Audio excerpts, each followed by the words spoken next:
সকালে রোদের মধ্যেই বেরোতে হয়েছিল, কারণ এত গরম আর তারটা দরকারও ছিল। আর এত গরমের মধ্যে বেরোনো সত্যি এখন আমার কাছে খুব বিরক্তিই লাগে, কিন্তু বেরোতেই হবে, একটা দরকার ছিল। দেন চলে গেছিলাম একটা ফার্স্ট যে দোকানটায় কাজ ছিল সেখানে। একটা পলার সেট আমার খুব পছন্দ হয়েছিল, বাট পলাটা একটু ডিস্টার্ব করছিল বলে সেই দিন আর নেওয়া হয়নি, কিন্তু খুব শিগগিরই আমি একটা সেট তোমাদের সঙ্গে শেয়ার করব।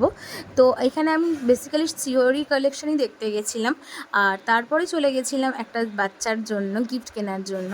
তো ওইখানে পুচকুর জন্য গিফটের জন্য গেছিলাম। আর বেসিক্যালি আমি এই দোকানটা থেকেই বেশিরভাগ জিনিসটা কিনি, কারণ এই দোকানে বাচ্চাদের জিনিসের ওপর এত এত জিনিস, সুন্দর সুন্দর জিনিস রয়েছে যেগুলো সত্যিই খুব কাজের জিনিস, যেটা আমার মনে হয় যে আমার কাছে অন্তত বেস্ট আর অ্যাফোর্ডেবল প্রাইসের মধ্যে বেস্ট গিফটে বাচ্চাদের দেওয়া যায়, যেটা ওদের সমস্ত ভালো কাজেই লাগবে। কারণ এখনকার বাচ্চাদের বা কোনো বাচ্চাকেই প্লাস্টিকের জিনিসটা আমি দেওয়াটা খুব একটা প্রেফার করি না, কারণ আমার মনে হয় প্লাস্টিক থেকেই দূষণটা এই ছোটো থেকেই তাদের শরীরে ঢুকে যায়।